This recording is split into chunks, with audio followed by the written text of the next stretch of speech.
What's going on, guys? Welcome back to my channel. This is Park Phantom 81 here. In this video I'm going to be talking about misinformation. So obviously definitely a touchy subject, especially given the current environment that we're living in. I think there's been a abundance of what I would describe as anti-science, pro-conspiracy theory views that have been surfacing. And the funny part is I've seen like conspiracy theories really like, I don't want to say destroy lives, but make people go off the deep end. It's actually pretty hilarious to watch. And obviously not that I care about what people do with their lives or, decisions they make. But anyway, amidst all of this, it actually got me thinking that this kind of, I don't want to say misinformation, but I would say bad information is pretty relevant in every single topic that we care about. And so this week I'm going to be talking about my experience with a real estate agent.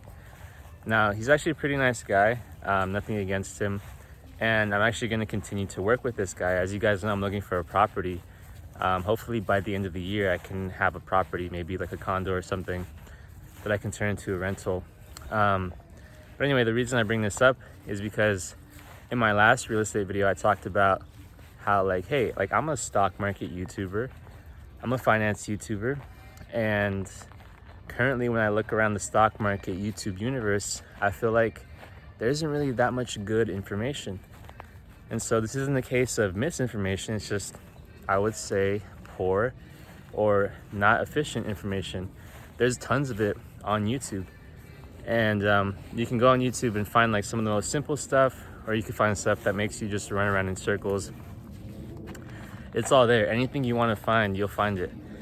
And so with this real estate agent, we were having a discussion on some of my investment ideas, and I could sort of tell he wasn't really an investor, because a lot of times what you'll notice is that people that are really by the books, especially like index funds people, there's like index funds people in every single, I would say, industry, right? And those are the people that are like super safe, super by the book, super my way is the best way, etc.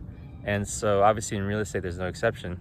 And so a couple funny antidotes is that I was actually talking about the fact that I don't want to look for like a bigger house for the sake of like, I want to optimize the price to the rent ratio, meaning I want the best ratio of the price of the property to the amount that I can actually get in return in rent. That's the price to rent ratio. This is something that I haven't heard too much about, but it's something that's important to me because, for example, if you buy a property like a condo, I love condos because they're kind of like apartments. If you buy a property like a condo and then you upgrade, let's say, to a house, let's say you spend like another $200,000 or $100,000 to buy a house, you're not going to be getting a proportionate amount of rent in return for that. So in that sense, the condo has a better price to rent ratio. Now, of course, this is just like an example. It's not a blanket statement. Obviously, there are houses that have better price to rent ratios, especially because with condos and townhomes, you have HOA and all that stuff. So obviously in your situation it might be a little bit differently, but currently in my market, that seems to be how it is right now. And so this concept kind of he didn't really understand it too well. Maybe I didn't do a good job of explaining it, but he was really stuck on the amount that I'm gonna be putting on the down payment. And he was kind of encouraging larger down payment so that my rent could be cheaper. But obviously everything is opportunity cost, right? If I pay more in a down payment, I'm losing something else somewhere. And so basically, I think in the stock market world, I really respect folks that think and read between the lines, because those are the folks that really knock it out of the park. And so that's kind of what I expect about real estate folks as well. Now, like I said, I'm going to continue working with this guy because there are other skills that he has that I really admire. Like, for example, he's way better at negotiating than I am. Obviously, from a property perspective, I don't even know the first thing about negotiating. I also don't know the first thing about, renovating and appraisals and stuff like that. Also making sure that the house is sound, right? He probably has some connections to contractors and property managers. So I still think that his service will be valued, and the fees that I'll be paying will actually be very much worth it. I just think it's possible that he gets me a better deal on the property. So lots of reasons why I'm gonna have to change hands. I'm getting tired. lots of reasons why I would go with this guy. And like I said, he's nice too. Like honestly, that tends to be pretty important. Someone that you feel like is not going to screw you over. And I've heard good things about this guy from other people. So hey, let's take a shot, and I'm sure I'm going to learn a lot from him. I may not go with him like forever, but still, for this first house, I'm comfortable with going with him. And sometimes the trust part matters a lot more than the other things. But anyway, I kind of went off on a tangent here. So this guy in particular is not the kind of out-of-the-box guy that I'm thinking about, but that doesn't mean that I can't still surround myself with those kinds of people, right? And so fortunately, the guy that I'm going to be getting the loan from, he owns like his own like mortgage lending business, and he's very much an investor, and he's recommended by a lot of people. And so this is my version of getting the ideas that I care about, right? Someone that's very successful, thinks outside the box, reads between the lines. I want to do that with every single one of my investments. I hate confidence. I hate overconfidence in the very simple things.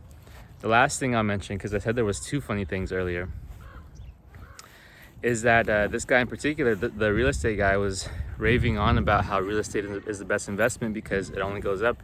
And he says, yeah, sometimes it goes down for a while, but at the end of the day, it only goes up. And it's like, is that really what do you think the stock market does, you know?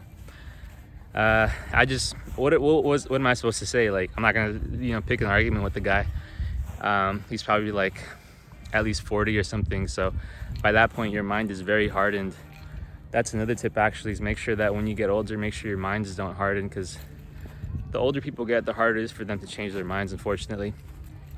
But anyway, so I didn't argue with the guy. I just kind of like smiled and nodded, of course. Like, there's no point in it, right? There's no point in having conversations that you're not gonna get anything out of, right? The only reason I would have a conversation with someone is if either A, we're both gonna learn something from it, or B, if someone's mind is gonna be changed or there's potential for that. But conversations like that, you just kind of have to smile and nod and say, okay, yeah, you're right, sure. Stock market's, real estate's best, better than the stock market, whatever. But anyway, so that's where I wrap it up, guys. So you guys know what this video is about. It's about misinformation, and not just that, but also finding the best version of the information that you care about, which that in itself is almost a little bit contradicting, right? Because here I am encouraging folks to do their own research, but I think a lot of folks do their own research very poorly, and that's what leads to a lot of misinformation, actually, especially in the current situation. So just be careful with all the bad information out there and develop an analytical mindset. Not necessarily like some people think that because they disagree with big entities that they're like some kind of free, independent spirit. That's not what it's about. Like, if you disagree with everything just because it's mainstream, that doesn't make you a free thinker, that makes you a sheep. So disagreeing just to disagree is not smart either. Now remember, humans have developed and innovated, for centuries, and a big part of that is because of information that has become mainstream, right? So something being mainstream alone isn't bad. So yeah, most of the times it's good. Anyway, thanks for watching, and I'll catch you guys in the next one.